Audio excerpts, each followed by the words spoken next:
thank you guys for all being here. It's nice to see everybody's faces again. So yeah, if we could just go around, everybody introduce themselves and talk about what role you played in the Intermission project, and then we can get chatting. So James, why don't you start? Sure. Yeah, I'm James Moore. Been with PNB since 2004. And I played a solo on a bench, on a yellow bench.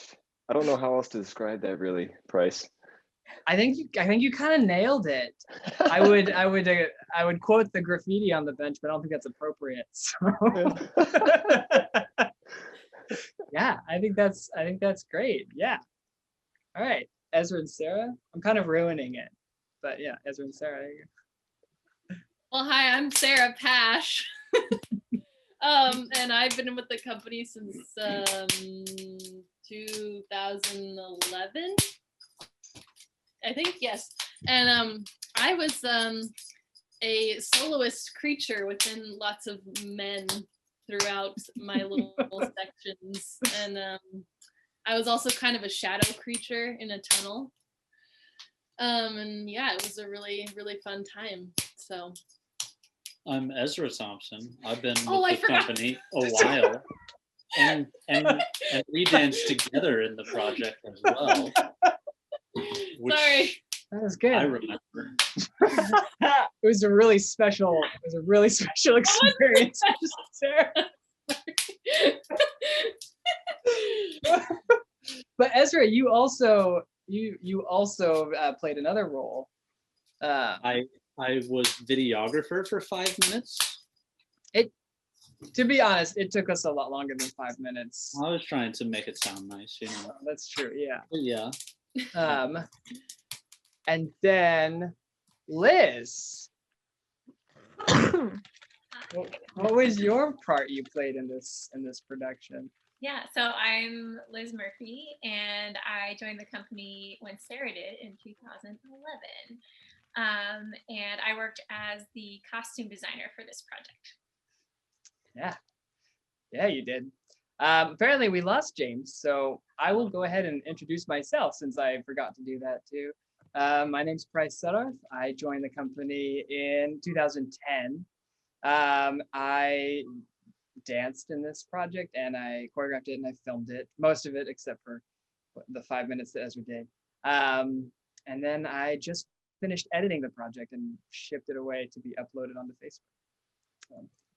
I'm Emma Suttarth, if that's not a given. And I danced in the project. I danced in number 3 where we danced together, and then I danced in number 9, thanks to the Thompsons, and they're helping us out, where we also danced together. Yeah. So yeah. Okay, so I understand what my process was throughout this whole thing, right? Because I was in it and I had all of these goals. But I'm kind of curious how the rehearsal process especially was, because I remember distinctly, Sarah, there was a rehearsal process because the men that you were a creature within in number 6 were not in your same pod. Yeah. So there were 4 men that could rehearse together, and then Sarah had to rehearse separately. So I distinctly remember a time when we were rehearsing the men in the studio, and you were outside in your backyard. Is that right? Was it raining that day?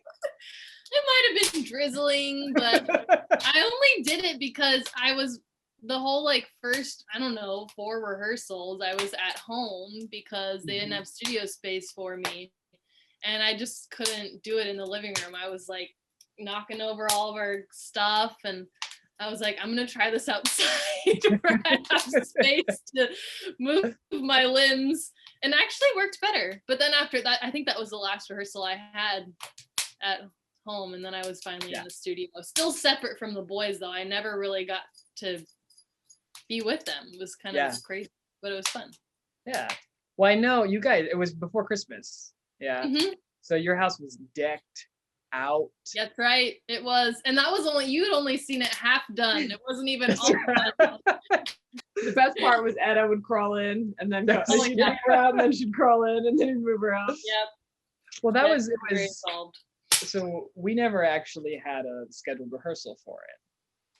Emma, if I tried to schedule the rehearsals for number 9 during Milo's naps, so that she could sneak down and like go through. Oh, welcome back, James! Yay!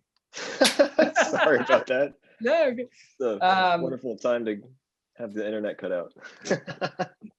but so she would just like sneak down and try to learn behind me, like when I was teaching the other 2 couples. Yes, I remember that.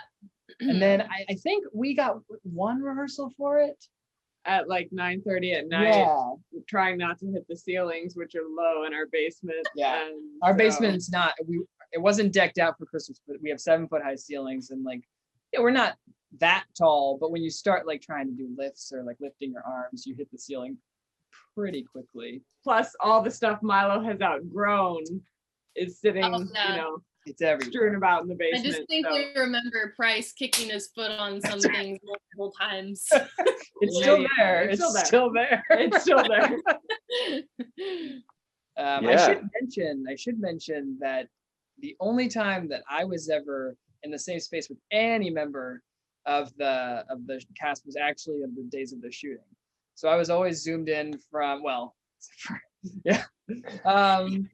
But so I was always zoomed in. It's just exactly like that. I actually had most of my rehearsals went like James's call. Like I was there for the beginning, I was gone for about half of it, and I showed up halfway through.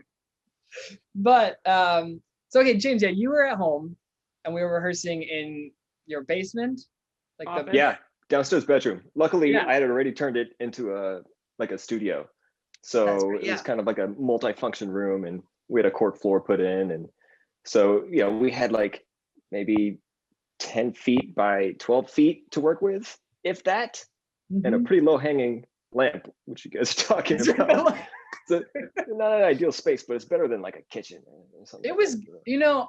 it was one of the better spaces. There were a lot of people who worked from their home. But what you didn't have in your basement, James, was a bench. Right. So making the bench, which is basically the first half of your whole solo, making the bench dance, there was some wooden cube that you had, that box. Oh yeah, it was like a workout tool that we have. Yeah, it's like a foot by a foot and a half, probably. Yeah. So pretty low to the ground. Best representation of a bench that I had in my house. Didn't do a very good job of representing a bench, but that was the real challenge of using a space, that's not your usual studio, and you don't really get to feel like the full breadth of the movement until you're filming that day. So I remember we took like some time, maybe 30 minutes, an hour, just trying to actually like feel what the choreography was, because we had never really experienced it before until. Oh yeah. Well, and then everything changed because you get to these locations and you have a plan, right? I had all these different plans, and you realize like it doesn't work. It doesn't work at all. Before we get to the shooting, are there any interesting story? I guess Emma would come down and sort of like rehearse while we were rehearsing with other couples, but we did wait for number 3, the dance that we did by ourselves. We did have to wait until all the shooting had wrapped, because there was no time, because it was like 5 or 6 hours of shoots every day, and then I'd review footage, like have to watch all that footage and figure out what we're doing the next day. So I think we had 2 days. I think we had 3. We would start at like 8:30 or so once we knew Milo was like out for the night. We had 3 days for him to make it and rehearse however much we could down here in the basement. We got a lot of iPhone videos of us in like Christmas pajamas, because it was like almost Christmas, or I guess it was end of November. But like going through it and like bickering because we're hitting the ceiling or hitting furniture or whatever, and being like, well, we'll just figure it out when we get there. And then we had to schedule it. We shot during one nap. That's it. We had enough time for somebody to like be at the house. We put him down, and then we like in costume, right? Like fingers crossed that nothing got stained, because that dance we were in all white. And it was raining. It was raining and it And was muddy. cold. So we ran to the car, drove to our place, did the shoot, and like that was it. We had about an hour and a half to do it, which was like kind of ridiculous. But there was like no time to second guess, nothing. Yeah. Who filmed your section? Because you did most of the filming. I did Bryce? all the filming except when I was being filmed. So Ezra filmed in number 9, the final movement, the final film, and then Miles Fertile and Leah Tarada shot. They took turns like shooting ours. That was rough because like they did a fantastic job. It was rough for me because Ezra, when you shot, you did that piece. You were in it. So you knew, you were feeling it. We had already done all of you guys' filming. So you had been there in the space, like you had a real sensibility of it. And that was the first time that Miles or Leah had ever seen it. And they did a fantastic job. It was really tough for me to let go there at the end. He doesn't like to do that. I don't like to let go. And I had already done 8 other films, and so it was like, I kind of had this idea of how I wanted it to look and the shots that I wanted to get. But they were fantastic. They were so like agreeable, and they would do anything I asked, and they were running around. So it was awesome. Like that was really, it was one of those things like we literally had an hour and a half to do it. And I think if I would have had a 4 or 5 hour shoot, I don't know if it would have taken us 5 hours, and it would have been like, well, let's review that shot. Let's do this angle. Let's change this, whatever. But because it was like an hour and a half, it was like, let's go. That looks great. Like I would never have thought of that. Like that's a cool thing. Like Miles spent a lot of time just like filming the trunk of a tree, which was really cool. So like there was a lot of like really great stuff. And for me, I can really see I can see the little nuances that like Ezra brought to filming and the nuances that Miles and Leah brought to the filming. And it just like, to me, it reads really strong, and it gives a little bit more like interest to it for me watching, because I don't feel like I'm looking, oh, that's when I tripped over a bush. That's when there's a lot of it. So filming, days of the shoot. Sarah, you, I think, win the award for the most varied surfaces that you danced on, right? So you danced in the tunnel, right? In the tunnel, you were on like a sidewalk. Yeah, flat fine, no problem. That was, it was pitch black where you were dancing, basically. There was that. Then you danced on the beach. Yep. Which is like full on soft sand at Golden Gardens. Dodging trees and roots. Reed came. Liz, Reed came to every shoot, even the ones that he didn't need to be at. He smoothed the surfaces for us between every shot. He was fantastic. He brought a rake, and he was raking every time we'd cut or make a 5. He would like run up there and rake it all, which was really fun. He was very concerned with the continuity, and he would tell me at the end of the day how it went. No, I really appreciate it. It was amazing. Yeah, it was very helpful. But so then you also danced for 9 on the crooked. It was like a rake. It was like a raked concrete stage. Oh, there you go. That's more accurate. That's right. Because it was also kind of like pooling water, and then there would be like. Yeah, and we could never decide where it was front. That's right. Yeah. So we shot 9 is shot on a pier. And there's all these working boats, and there are 3 different couples, and they're all edited together. So it's one 2.5, 3 minute long parada that we see 3 different couples do. And I wanted each couple to kind of have slightly different backgrounds, so it would be easier to edit together, and it would just, I thought it would give a little bit more depth than it just whatever. So each couple, I kind of, there are only so many options you can do because there's a real working pier. They're fishing boats and all these. There are a couple of times we had to wait for like crews to walk by,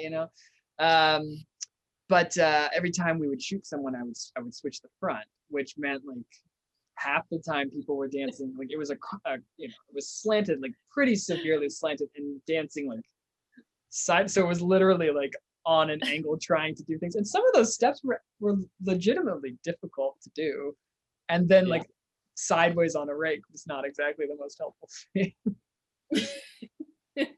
But well, it was still, for me, it was the hardest to dance in the sand. That was like so hard. yeah. I've never done that before, and my body was so sore for like the next 4 days after all of that, just from like, and it's like you're marking because you can barely do anything full out in the sand, but so you're using all these different muscles, and that was so hard. Well, and So, for your dance, there were a couple times like it was like, oh, in your kitchen or in your dining room, it's like, oh, you do like a grand jeté. yeah. That'll be fine. And you're like, yeah, of course, yeah, it's fine. Uh-huh. And then we get there, and it's like, yeah. So do that grand jeté on top of this root under the sand that you're gonna sink like 9 inches down. Into the Speaking of sinking, though, James, do you remember the rocks?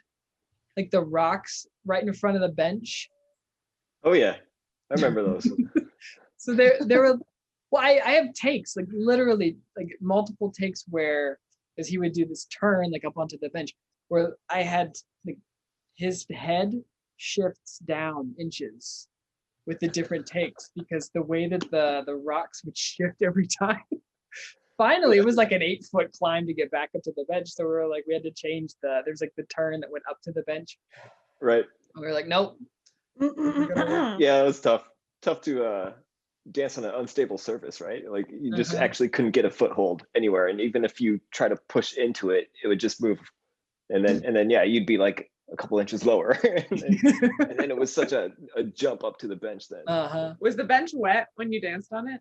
It was yeah, it was not dry. Yeah. it was very slick also. Well, which we didn't really anticipate. I had a towel the second day of shooting. I brought a towel. Because it rained pretty intensely. Yeah. One of those did. I can't remember. We were there. So James was, I don't know if you won or you lost, but you were my first film. Like we met before anybody else and before a lot of people were awake. I think we got there at Golden Gardens at 7. Like we started shooting at 7, so we were there before the sun rose. Before sunrise, yeah. And before they unlocked the gates. So we were I had to figure everything out. Like you were my complete and total guinea pig. And I think we lucked out for a lot of things, but there was one day where it looked like there was going to be a torrential downpour we were literally like feet from the water, and there were like these huge clouds. We were like racing to get stuff done. Well, we thought we were going to get hit by a tidal wave at one point. That's right. We were wrapping up, I think it was the first day, and we look in the distance, we're filming, and there's like a thin line on the horizon on the water, and we're like doing our thing, filming, and it gets bigger and bigger and bigger, and we're like, isn't that what you see right before you get hit by a tidal wave? and it gets closer and closer, and we're like trying to focus on filming, and then it just hits us, and it's a wall of wind and rain, and we were in the middle of a storm all of a sudden, like just like that. It was like boom. Wow. Better than a tidal wave, but I think that was a wrap for the day after that. Beautiful location to shoot though. Beautiful. I mean, just fantastic. We saw seals and some eagles. Mm-hmm. It was from the inside of the studio. So it was cold. I remember it was cold. Your hands. One of the hardest things to do in the editing was to put like James's, yours, a couple of people's hands back to the right color because they turn so red. And like, also you're working, so like the blood goes to your fingertips and whatnot. Which we were in white, which I can't blame you for, Liz. I can blame him for. But like the fact that held together and wasn't like see-through was phenomenal. I was lucky. It was pouring. That's a great segue. So Liz, can you? She's like, finally. Can you kind of walk everyone through, because there's a very strong color story, throughout this piece, and it progresses. So can you just walk us through all of it? Yeah, sure. I think, kind of the genesis of all of that was, one of our initial conversations, and, I had heard some of the music, and we were talking about, everyone's going to kind of be in these like pedestrian clothes and everything. And I think I mentioned Wes Anderson, and you're like, that's in my notes, like I said that too. So immediately I knew, we're on the same page. And I started to get really excited about what kind of color story we could tell with the film.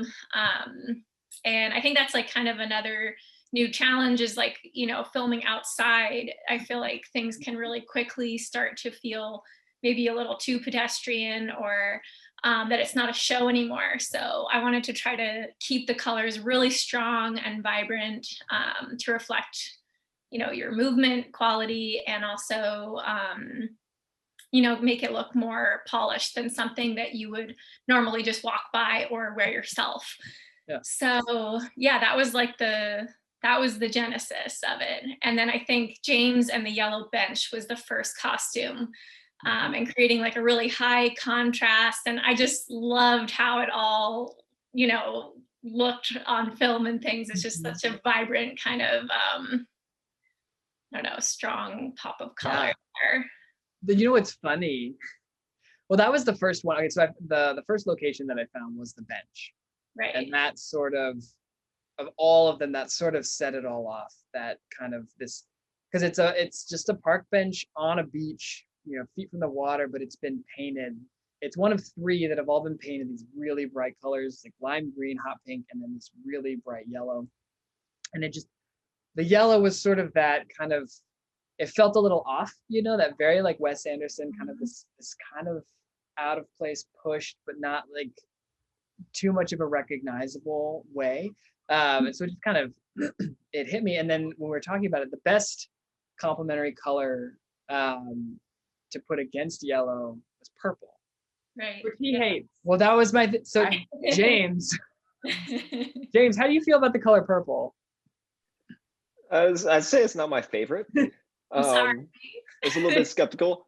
I think it looks wonderful in the video, though. It looks amazing. It looks so good. It's perfect. It's a perfect shade. But I purple is certainly not my favorite color. And it's not James's. I think if we should have put Sarah in purple. Their favorite. I think Sarah would have had purple. Had a good time in purple. I think the other side of that was starting kind of things off in the subdued white colors, and there is a bit of an evolution that happens there. So everything's starting out in white, and then I just love that shift of the 4th movement when all of a sudden there's this color, and just like the energy really changes. And then going back into the last movement, everything moves back into these really soft pastels, which I feel like really suits that last poem to go with the pot it is as well, of everything being kind of faded in a way. Which I hate yellow, so, and I actually liked it in that. So thanks. No, you did. Like, now I want to get more yellow things. It makes me happy. Oh, it's funny though, because we talked a lot about using unexpected and unpredictable colors to sort of describe a narrative. Noe is one. She was sort of melancholy, and it's sort of this pensive, but just very almost sad. It could be sad in a way. But I remember you saying you don't want to do blue because blue is so obvious, and you went with that. What did we call it? Jade. That like green. I think they ended up calling it peacock. But I felt like it really suited the vibe of her movement.